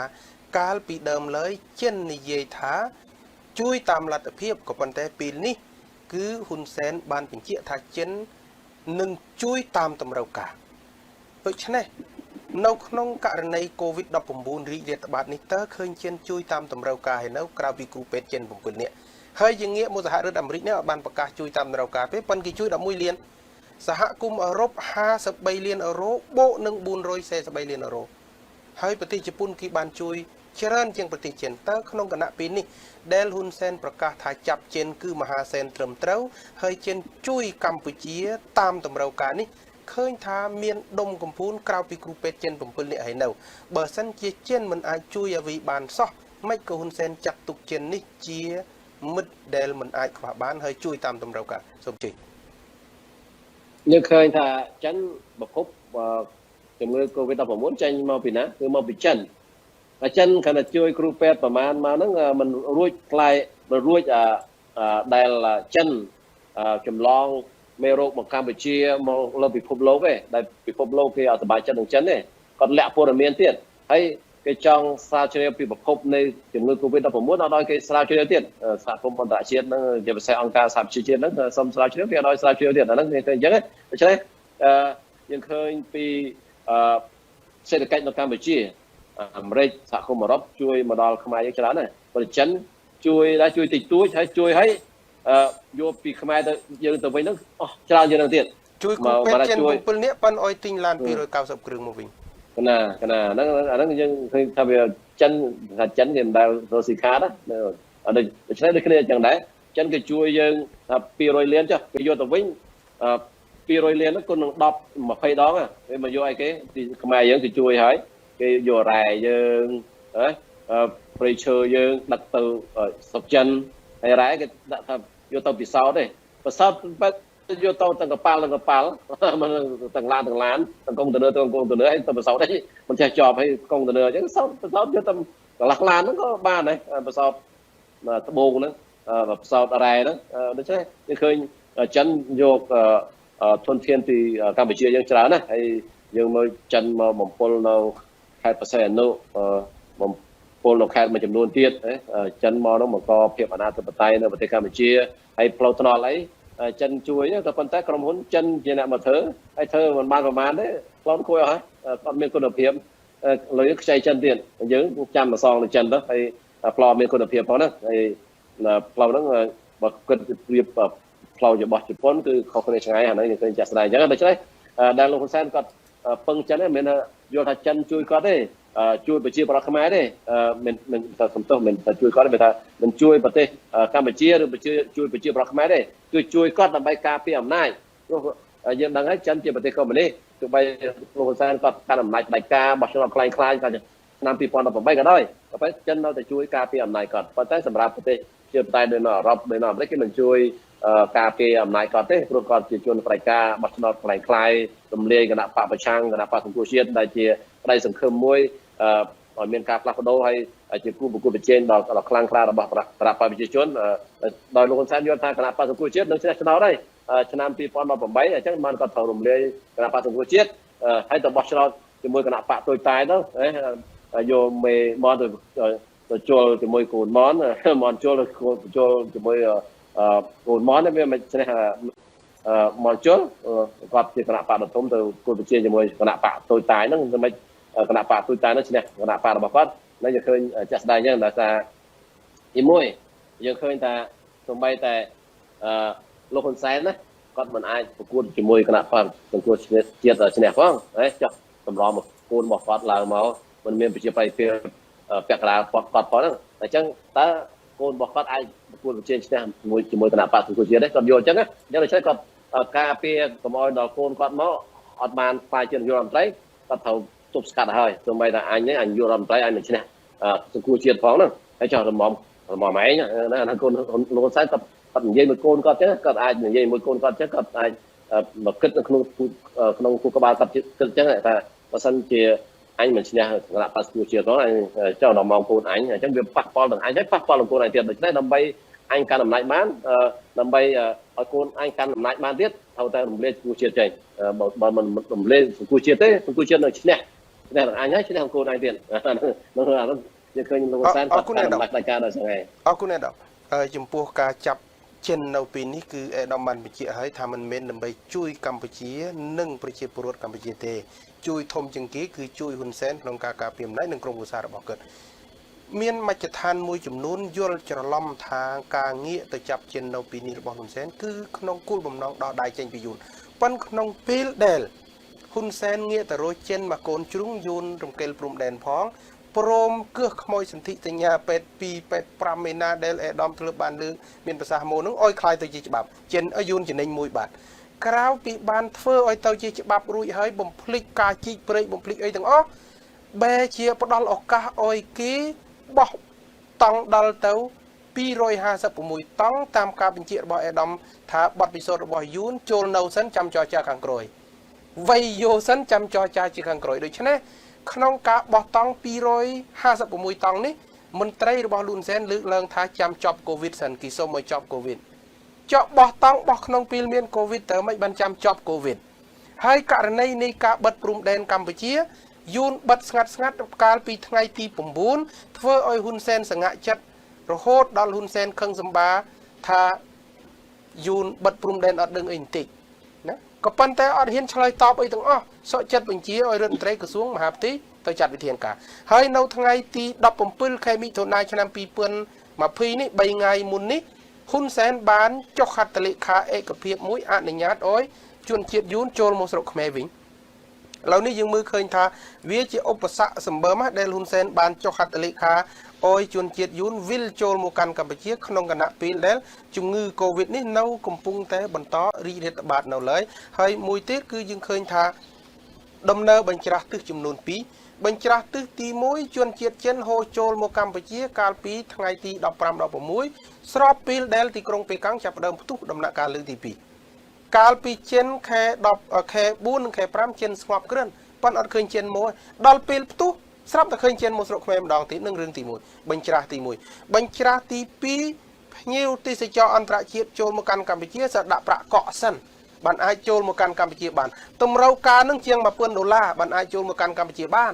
តើស្ដារសេដ្ឋកិច្ចកម្ពុជាយ៉ាងម៉េចទៅធ្វើម៉េចបានភ្ញៀវចូលមកកាន់កម្ពុជាបើដាក់លក្ខខណ្ឌខ្ពស់ម្លឹងក្នុងករណីនេះហ៊ុនសែនចុះហត្ថលេខាថ្ងៃទី17ខែមិថុនាអោយជនជាតិយួនចូលមកស្រុកខ្មែរហើយរដ្ឋមន្ត្រីរដ្ឋលេខាធិការក្រសួងការបរទេសបានបញ្ជាជូនទៅអេដាមសខេងអោយសហការបើកច្រកឲ្យយួនចូលមកកាន់កម្ពុជាចុះហត្ថលេខានៅថ្ងៃទី19ម្សិលមិញនេះចូលជាធរមានហើយគឺសុំអោយមានការចាត់ចែងរៀបចំបន្ថែមទៅយ៉ាងណាអោយពលរដ្ឋវៀតណាមជាពិសេសអ្នកបច្ចេកទេសនិងអ្នកវិនិយោគិននិស្សិតនិងពលរដ្ឋវៀតណាមផ្សេងៗទៀតអាចទទួលបានទិដ្ឋាការចូលមកកាន់កម្ពុជាប៉ុន្តែអត់និយាយពីរឿងថាតើវៀតណាមឬក៏យួនចូលមកកាន់កម្ពុជាត្រូវដង្កល់លុយដោយភ្ញៀវទេសចរអន្តរជាតិអត់ដូច្នេះអេដាមសូមជួយបញ្ជាក់មើលថាហេតុអីបានជាមួយនឹងបរទេសមកពីលោកខាងលិចដែលគេនាំលុយមកជួយស្ដារសេដ្ឋកិច្ចកម្ពុជាដាក់លក្ខខណ្ឌខ្ពស់រីឯជាមួយយួនមកវិញនេះអត់មានលក្ខខណ្ឌអីបន្តិចនេះជាសំណួរទី1សំណួរទី2ថាតើនៅពេលនេះហ៊ុនសែនងាកទៅរកចិននេះគ្រាន់តែជាផែនការសម្រាប់ក្រុមគូសាគិតទេមិនមែនជាផែនការដោះដៃពីយួនទេតើអេដាមមើលឃើញថាហ៊ុនសែនកំពុងតែដោះដៃពីយួនទេឬក៏កំពុងតែពុះកម្ពុជាជាពីរចែកចិនផងចែកយួនផងចែកចិនដើម្បីការពារអំណាចចែកយួនដើម្បីការពារមិត្តភាពរបស់គេដែលគេជាអ្នកមានគុណមកលើហ៊ុនសែនសូមជួយអេដាមពីសំណួរយើងឃើញថាថ្មីនេះរដ្ឋាភិបាលតម្រូវឲ្យបង់លុយដល់$3000សម្រាប់ជនបរទេសសម្រាប់ផលិតសុខភាពសម្រាប់ដាក់នៅដៃតម្លៃរយៈពេល14ថ្ងៃអាហ្នឹងយើងឃើញវិធានការដ៏តឹងរ៉ឹងសម្រាប់ជនបរទេសក៏ប៉ុន្តែវាលើកលែងដែលចំពោះជនជាតិយួនទៅវិញហេតុអីមិនជាមិនឲ្យយួនបង់លុយ$3000ដើម្បីផលិតសុខភាពដាក់ឲ្យនៅដៃតម្លៃហ្នឹងរយៈពេល14ថ្ងៃដោយជនបរទេសដទៃទៀតហ្នឹងយើងឃើញភាពខុសគ្នាអញ្ចឹងដោយសារអីដោយសារលោកហ៊ុនសែនគាត់នៅតែមិនអាចបំភ្លេចគុណយួនដែលយួនលើបន្តគាត់តាំងពីទសវត្សរ៍ទី80គាត់យល់ថាគាត់អាចបានធ្វើជានាយករដ្ឋមន្ត្រីដល់ថ្ងៃនេះក្រុមគ្រួសារគាត់មានដល់ថ្ងៃនេះកូនគាត់អាចនឹងឡើងនាយករដ្ឋមន្ត្រីបន្តទៀតពីគាត់នឹងទៀតក៏ដោយសារគុណបំណាច់យួនដែរអញ្ចឹងគាត់មិនអាចបំពេញគុណបំណាច់នឹងបានទេអាហ្នឹងយើងឃើញជាក់ស្ដែងអញ្ចឹងគាត់ហ៊ានកាត់ទឹកដីឲ្យយួនដើម្បីសងគុណយួននៅរឿងអីរឿងប៉ុណ្ណឹងគាត់ធ្វើមិនបានដូច្នេះយើងឃើញថាលោកហ៊ុនសែនគាត់ធ្វើមិនត្រឹមត្រូវដោយសារយួនគេបិទព្រំដែនគេអត់ឲ្យខ្មែរយើងចូលតែគេមិនតាន់បើកព្រំដែននៅឡើយប៉ុន្តែយើងទៅបើកព្រំដែនឲ្យយួនចូលមកទេអាហ្នឹងយើងឃើញថាគាត់នៅតែបំភ្លេចមិនអាចបំភ្លេចគុណយួនបានទេហើយយើងឃើញចាស់ស្ដែងយួនមានតែបិទមួយរយៈហ្នឹងទេយួនហ្នឹងចូលមកសេរីយូរហើយដោយសារការបើកឲ្យយួនចូលមកទៀតហ្នឹងមានរឿងឲ្យចម្លែកសម្រាប់លោកហ៊ុនសែនទេយើងឃើញថាពេញបឹងទន្លេសាបទៅយួនហ្នឹងទីណាកាលពីមុនគេថាទីណាមានទឹកទីណាមានត្រីឥឡូវនេះ cái thà tì na miền tức tì năng miền yuan chứ lơ bằng tờ lê sáp lơ ấy nó là lơ bằng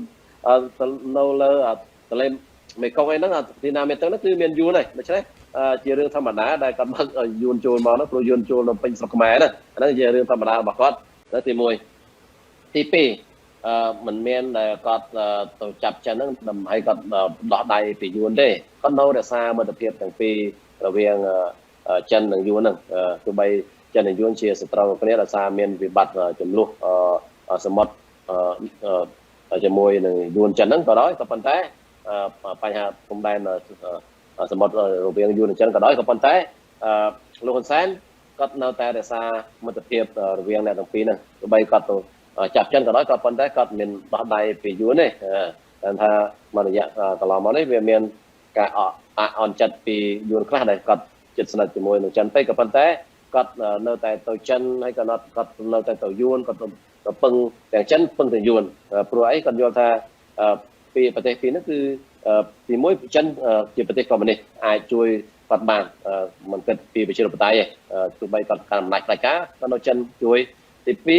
yuan có kịch chẳng đây thay yuan chưa bật công nghiệp này chắc yuan nó để chui cọt ấy yuan chỉ nè mình có đồng mạnh của cọt tiêu được chứ đấy cọt trâu tại chặt thằng phi thì mà đo cọt chặt tay đây chặt tay đai phi thì mà đo mình cọt lâu tại chặt chân hay cọt lâu tại chặt yuan mà cọt chặt tại chân thì mà đó đai bị yuan hay cọt thêm bị chua một prom đen cà phê prom đen chỉ mua yuan nó dân thì từ với này còn thế làm không miền đó cọt nơi tại một hai chục hồ tuần soi tuần trước chỉ mua yuan nó về là yuan nên về tôm đen hay còn nơi tại lực một con một lạnh một yuan hay còn sang xong stop yuan cục hạt cái đó là nó cái nhé chứ khi ta mình đặc biệt nó thì mình nào là bọc hoặc là chỉ mua yuan nó thì mình ai tập lại bán này nơi tại mình to từ một tiết hay trong bài đặc côn con lô côn mình ai mình ấy có xa từ yuan nó như thế chấm nó mà đặc biệt đầu tiên cầm cô sa là con sen và cô hôn chỉ môi đường yuan đó thì mình ai cắt bạch má này tụi bay tụi hôn đo là lục hôn mà nét ngày coi mà ta ai phải chưa được yuan tới con đâu tại bầm rau yuan con đâu tại con lập con đồng lạnh trong cuộc yuan hay con mình ai ca phía thực đây ban đôi âu bọc vàoอย่างไรhay yuan nó sao không ai có còn mà ai đánh tụi mình tụi âu conอย่างไรnó pin tức pin đâyอย่างไรnó như thế bà san chia tụi hôn mà nét ai snor là này bây giờ phúcคือท่าการเปรียบพรมแดนจิมูยุนคือเราแต่ยุนรวมโลกโจลแต่ไอ้ยุนเราเป็นสักแม้กันกันแต่ยุนกันแต่มอจันแทนเปลี่ยนมันอาจได้ตัวเป็นบานเดนนั่นโดยสารกับนึกคนอำนาจแต่ยุนบานเลิกมันตบโอระบาดการอำนาจดอนไปเนี่ยคุณเนี่ยดอกจุ่มปุ้ยจุ่มนึกเป็นเจี๊ยบเป็นแทมถ้าตัวเจี๊ยหุ่นมาเน็ตเลิงกันเราแต่ออกกุนยุนโดยเจี๊ยออกปุกเดลเคลือบบานเฟอร์ปลัวนึงดึงกุนต่อตอบกุนต่อปีหปุกโรดอลโกนโรดอเจ้าอย่างนั้นก็โดยเฉพาะยืงเตียงจะนำอารมณ์ตรังจุ่มนึกถ้าไปจีบปุรุษแม้ร่วมเตียงเนี่ยอยู่ใบนกเบหุนเซนคลานั่งลุยอย่างยืมลุยจิบเมื่อเท้าสันดักได้จูเดอเท้าให้จับเชนนปีนี้เหม็นโดยตัวสวัสดิ์60 โรดดอลตัวสวัสดิ์80ได้เชนนกร้อยเชนสมัยเชนมหาสิทธิโรดสะเรืออเมริกนั่งกับพี่บ้องสะเรืออเมริกก็จุ่มเปี้ยลุยเชนบ้องนั่งเนี่ยนกเบหุนเซนกี่ปรังใหญ่thànhจังโดยเฉพาะสันดักเงี้ยตโรเชนนปีนี้คืออ้อมมองไอ้ดอกลุนลุยปียุนก็ปั้นแต่ทำการเป็นเจี๊ยบว่าไอ้ดำมันไอ้ดอกลุนเนี่ยนี่เกินแต่จีก้ารีบเพนกาปุ๊กกำไปเจี๊ยโอ้ยกี่โยพอลเชนโยพอลมาจุ่มเนยยุนโยพอลมาจุ่มเนยอย่างจังเงี้ยโมคังจุ่มนึกจงกรอยอิมุนหนึ่งเป็นจอบตะลืบเทียนบอดนิกาเปรอะปรารถยนต์อยู่ที่นี่ถ้าเตอไอ้ดอมมือเคยบุกลึกเรียกกันนะหุ่นมาเนตเดลเอาปุกคอมปรึงลองเซอคลายแต่เจี๊ยเปะกับเพียบเนี่ยเดินเนิมเชียนขบระบาดเจี๊ยนี้เมียนบุกลึกเรียกกันนะกรุบเกลื่อนกู้คลายเตาเจี๊ยมีเดินเนิมระบาดเจี๊ยได้หรือเนาให้เบอร์เซนเจี๊ยหุ่นมาเนตเอาปุกลองเซปนเนี่ยกู้จัดวิธีนกาเปรอะปรารถยนต์ปีโรยเกาสับกรึงมาเกลืองต่อมือตองมากระเลงได้กูเฟอร์เรื่องนึงไอ้ดำใบโยสนาได้ซ่อมหนึ่งการลองเซระบอบบุกสมชื่อไงดอกฉะนั้นสไลด์โลทีปีมันเนอะเราคนมาไหนดำใบบางหายเอาไปเชียร์บอสกัดตกจัดก่อนมันโดนเชียร์เอาระบกัดจะเปียกคนยูนเต้กัดกูจะย่อลานเชียงปีโรยเกลือนั่นดักตามพรมแดนดักตัวเฮียนดักตามพรมแดนก็ปีโรยตองเชียร์นั่นนี่ดักปีมาลานมาต้องกันบาร์ไหนกลุ่มปีโรยนั่นไหนสาจังเมื่อนั้นบางหายแต่ គាត់ពិតមានសមត្ថភាពគាត់មិនជាពាក់គុណយួនដោយអោរបស់គាត់ហ្នឹងគាត់សាកធ្វើអញ្ចឹងមើលតើគាត់ហ៊ានធ្វើអញ្ចឹងឯងឡានយោធាទាំងអស់ដែលយកមកទិញមកពីចិនហ្នឹងបើយើងជឿថាគាត់មិនហ៊ានធ្វើអញ្ចឹងទេព្រោះអោគាត់ទៅពាក់គុណយួនគាត់ត្រូវអរគុណយួនដែរហើយគាត់បានបង្កាន់មេបញ្ជាការកងទ័ពជើងគោក៏ដោយសារយួនលើកបន្ទប់អោគាត់ឲ្យបានគាត់បង្កាន់ហ្នឹងបើសិនជាគិតពីសមត្ថភាពរបស់គាត់ហ្នឹងបើគិតពីបទពិសោធន៍របស់គាត់ហ្នឹងគាត់មិនបានបង្កាន់មេបញ្ជាការកងទ័ពជើងគោជំនួសលោកមេសភាដែលគេតស៊ូយូរមកហើយដកកូនដកលោកមេសភាមកដាក់កូនខ្លួនឯងអាហ្នឹងវាមិនអាចទៅរួចទេអាហ្នឹងបើគិតពីមេដឹកនាំគេត្រឹមត្រូវក៏ប៉ុន្តែដោយសារលោកហ៊ុនសែនក៏មិនខ្វល់ទេគាត់ពីអំណាចកុំទទួលអូនហ្នឹងទៅចោលដកនរណាចេញក៏គាត់ស្រេចលើគាត់ហ្នឹងយើងឃើញអញ្ចឹងឯងហើយយើងឃើញសំណួរទី1ដល់គុណម្ដងទៀតកណាសំណួរទី1ដល់គុណពុសំណួរទី1ចង់ជជែកអំពីប្រជាពលរដ្ឋដែលមើលមកឃើញការឡងសេរបស់លោកហ៊ុនម៉ាណែតនឹងថាមានបុគ្គលិកលក្ខណៈជាមីដឹកនាំប្រទេសហើយឬនៅហើយហ៊ុនសែនខ្លួនឯងនោះកំពុងតែឡងសេកូនថាតើគាត់នឹងមានបុគ្គលិកលក្ខណៈសមជាមីដឹកនាំជាតិហើយឬនៅបើតាមការមើលឃើញរបស់អេដាមគណៈឃើញថាគាត់មិនតាន់មានលក្ខណៈគ្រប់គ្រាន់ដើម្បីអាចខ្លាយទៅជាមេដឹកនាំជាតិចំនួនលោកហ៊ុនសែនបានទេព្រោះពីគិតពីការបទពិសោធន៍របស់គាត់ពីការតស៊ូរបស់គាត់និងពីស្នាដៃរបស់គាត់ហ្នឹងក៏អត់ទាន់មានស្នាដៃណាមួយដែលអាចខ្លាយទៅជាមេដឹកនាំជាតិដែរហើយយើងឃើញមើលពីទោះបីគាត់បានសិក្សានៅក្រៅប្រទេសមានបន្តិចមិនក៏ប៉ុន្តែគិតពីការដឹកនាំរបស់គាត់ហ្នឹងគឺមិនខុសពីឪពុករបស់គាត់ទេគឺផ្ដាច់ការដូចជាចន្លោះដូចគ្នាគាត់មិនទោះបីគាត់រៀននៅប្រទេសជាប្រជាធិបតេយ្យក៏ប៉ុន្តែគាត់មិនអនុវត្តតាមគោលការណ៍ប្រជាធិបតេយ្យគឺការអំណាចផ្ដាច់ការដោយឪពុករបស់គាត់តែយើងឃើញជាក់ស្ដែងអញ្ចឹងណាហើយការរៀបចំកន្លងមកនេះគឺរៀបចំដាក់តកូនខ្លួនឯងតខ្សែរបស់អ្នកធំអាហ្នឹងយើងឃើញអញ្ចឹងហើយដូច្នេះបើគិតពីសមត្ថភាពរបស់គាត់មិនអត់ទាន់អាចខ្លាយទៅជាមេដឹកនាំដែលដាច់ដឹកនាំប្រទេសជាតិបានហើយការដឹកនាំរបស់គាត់បើសិនថ្ងៃក្រោយគាត់ជំនួសឪពុករបស់គាត់ជាខ្លាយជាជនផ្ដាច់ការដែលមនុស្សដែលមិនគិតពីផលប្រយោជន៍ជាតិគិតពីផលប្រយោជន៍បកពួកក្រុមគ្រួសារដោយឪពុករបស់គាត់តែយើងឃើញមួយរយៈដែលគាត់ដឹកនាំយោធាកន្លងមកនេះយើងឃើញមកកន្លងមកនេះដែលគាត់ទៅដឹកនាំយោធានោះគឺរៀបចំតែបកពួកក្រុមរបស់គាត់ហ្នឹងឯងអ្នកដែលឆ្លាញ់ជាតិពិតប្រាកដចង់ការពារព្រំដែនការពារទឹកដីពិតប្រាកដហ្នឹងមិនបានឡើងបនសាយទេដល់អ្នកដែលខ្សែរបស់គាត់ខ្សែបករបស់គាត់ខ្សែគូអ្នកធំរបស់គាត់ហ្នឹងมันឡើងតំណែងធំប៉ុន្តែអ្នកដែលតស៊ូជេរដែនទៅកាន់អាវុធមកជេរដែនច្បាំងជាមួយថៃជាមួយហ្នឹងដាច់ដៃដាក់ជើងហ្នឹងគឺគាត់អត់បានឡើងបនសាទេតែប៉ុន្តែឃើញតែឃើញធានមួយចំនួនគូអ្នកធំហ្នឹងពាក់ក៏អាវស្អាតចូលតែបាចូលទៅហាងហ្នឹងក៏ប៉ុន្តែគាត់ទៅពាក់ផ្កាយលើស្មាប៉ុន្តែអ្នកតការពីព្រំដែនមានបានពាក់ផ្កាយលើស្មាឯងពាក់តសាក់5ហ្នឹងមិនបានផងប្រាក់ខែរបស់គាត់ហ្នឹងនៅវេទនាដល់ឡើយទេក៏ប៉ុន្តែសម្រាប់កូនអ្នកធំដែលនៅភ្នំពេញនេះដែលអត់ដែលបានតការពារជាតិនោះដែលកាន់កំភ្លើងការពារជាតិនោះក៏ប៉ុន្តែមួយទ្រព្យសម្បត្តិហូរហៀហើយដល់សម្រាប់អ្នកតការពារជាតិរងអង្គច្រកឆ្នាំងប្រពន្ធរងអង្គច្រកឆ្នាំងសឹងតែមិនបានហ្នឹងយើងឃើញគ្នាអញ្ចឹងទាំងបុណ្យស័ក្តិទាំងទ្រព្យសម្បត្តិគឺអត់មានទេសម្រាប់អ្នកតស៊ូនៅតាមជាដែនដល់ការអាវុធការពារព្រំដែនជាមួយឡាវជាមួយថៃកន្លងមកក៏ប៉ុន្តែអ្នកដែលគូអ្នកធំដែលអត់បានការពារជាតិនោះបុណ្យស័ក្តិទុំហើយមានទ្រព្យសម្បត្តិហូរហៀទៀតហ្នឹងយើងឃើញភាពខុសគ្នារវាងអ្នកការពារជាតិអ្នកស្រឡាញ់ជាតិហើយនិងអ្នកដែលបំផ្លាញជាតិយើងឃើញជាក់ស្ដែងអញ្ចឹងដូច្នេះសមត្ថភាពរបស់គាត់ហ្នឹងគឺចាប់ផ្ដើមពីគឺបង្ហាញតាំងពីពេលគាត់ដឹកនាំយោធាថាតើការដឹកនាំយោធានោះវាមានប្រជាធិបតេយ្យអត់ការដឹកនាំយោធានោះការរៀបចំយោធានោះតើមានភាពយុត្តិធម៌អត់ពីការផ្ដល់តំណែងទូរទីអីហ្នឹងការឧបត្ថម្ភសម្រាប់ដល់កងទ័ពដែលគ្នាការពារជាតិហើយអ្នកដែលជាគូអ្នកធំហ្នឹងវាឃើញយុត្តិធម៌ការផ្ដល់តំណែងដល់ក្នុងឋានៈកងទ័ពយើងឃើញថាវាអត់មានភាពយុត្តិធម៌ហើយដូច្នេះនៅពេលដែលគាត់ឡើងកាន់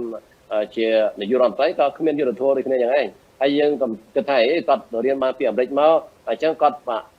អាចគាត់ ai khai tôi chia mình nom lọ căn bị chia tập tay á mình nuôi ao po bọc qua đây nhưng mà cái đây chơi mà lúc cầm dũng tất có tôi riêng đâu bật svi hay tôi riêng bật sviคือbậtได้สลายá bật bị chia tập tay á hay có tôi riêng man khua đôi luôn mà này đấy có con té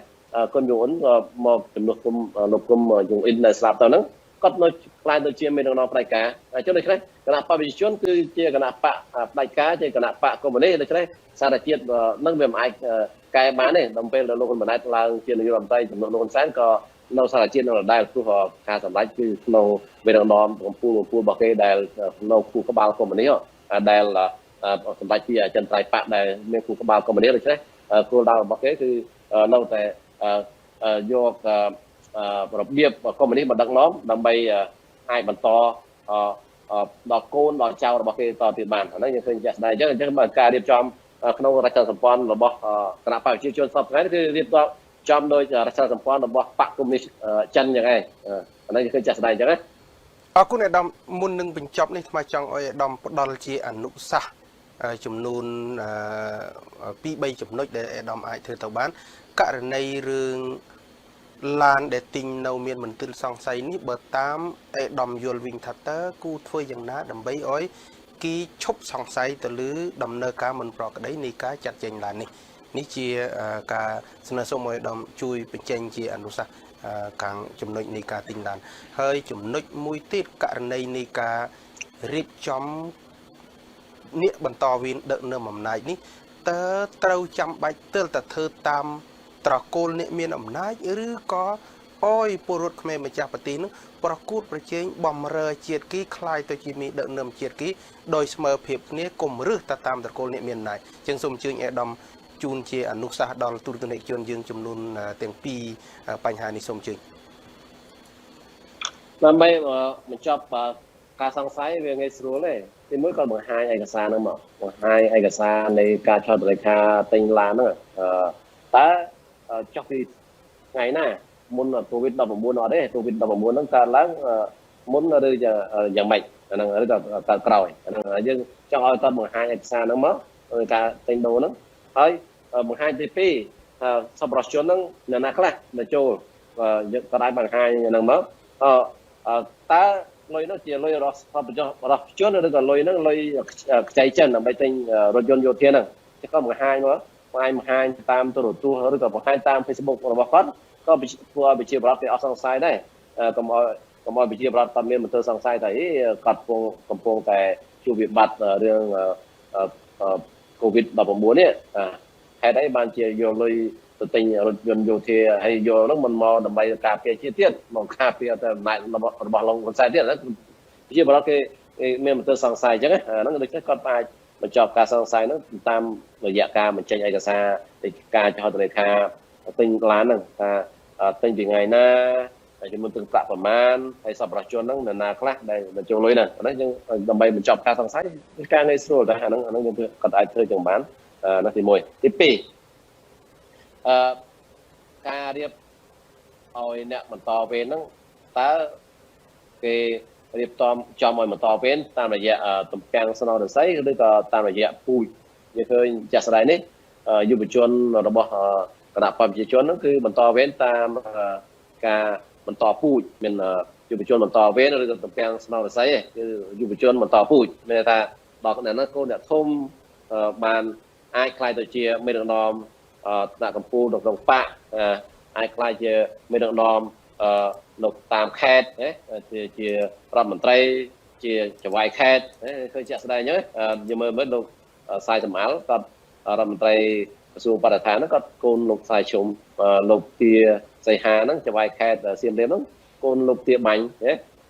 លោកហ៊ុនម៉ាណីហ្នឹងប្រធានគណៈកម្មការរដ្ឋសភាកូនលោកហ៊ុនសែន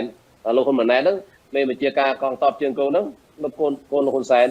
ប្រធានគណៈបកប្រធានយុវជនគណៈបកប្រជាជនហ្នឹង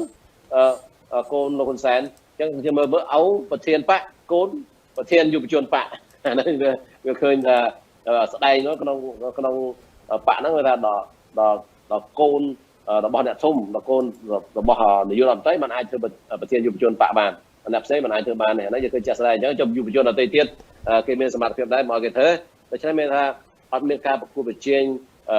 ដើម្បីទៅកាន់តំណែងនៅក្នុងរដ្ឋាភិបាលឬក៏ក្នុងបកនេះរបស់គណៈបកប្រជាជននោះគឺទៅតាមពូជរបស់គេបើកូនបើដល់ពូជថាឲ្យវិញអ្នកធំដល់ពូជគេហ្នឹងគឺអ្នកធំទាំងអស់តែម្ដងអានេះឃើញចាក់ស្ដែងចឹងសម្រាប់អ្នកខំរៀនសូត្រពីក្រៅប្រទេសក្នុងប្រទេសអ្នកដែលមានចំណេះដឹងមានសមត្ថភាពបើសិនជាគ្មានខ្សែមានគ្មានឪពុកជាកូនជាអ្នកធំទេគ្មានឪពុកជាអ្នកធំទេមិនអាចដល់ការតំណែងកម្ពុជាបានទេជាទីប្រឹក្សាជាជំនួយការតែម្ដងឯងអញ្ចឹងដូច្នេះមានថាវាខុសពីគណៈបក្សសង្គ្រោះជាតិដែលយុវជនគឺជាមុននឹងចូលដល់គណៈបក្សសង្គ្រោះជាតិអាត្មាគិតថាចង់បញ្ចប់សំណួរក៏ប៉ុន្តែទាកក្រឡាគ្នាចង់ចម្រើនពោស៊ូអេដាមត្រង់ចំណុចនេះថាតើធ្វើយ៉ាងណាដើម្បីបញ្ចប់វប្បធម៌នយោបាយបន្តពូជហើយបើកលំហឬក៏ថាបើកចំហឲ្យពលរដ្ឋខ្មែរយុវជនខ្មែរមានសិទ្ធិស្មើភាពគ្នាស្របតាមច្បាប់កម្ពុជារបស់ជាតិគឺច្បាប់រដ្ឋធម្មនុញ្ញធ្វើការប្រកួតប្រជែងក្នុងវិស័យនយោបាយដើម្បីក្លាយទៅជាមេដឹកនាំជាតិសូមអញ្ជើញហើយគណៈបកសង្គ្រោះជាតិមានគោលការណ៍បើកចំហទៅលមកពីតាមពលនយោបាយបានអាចក្លាយទៅជាតំណាងរាស្ត្រឬក៏យ៉ាងណាសូមអញ្ជើញអាដាមភ្ជាប់ទាំងពីរយើងឃើញថានៅក្នុងសង្គមយើងដើម្បីបញ្ចប់បបធរបន្តពូជហ្នឹង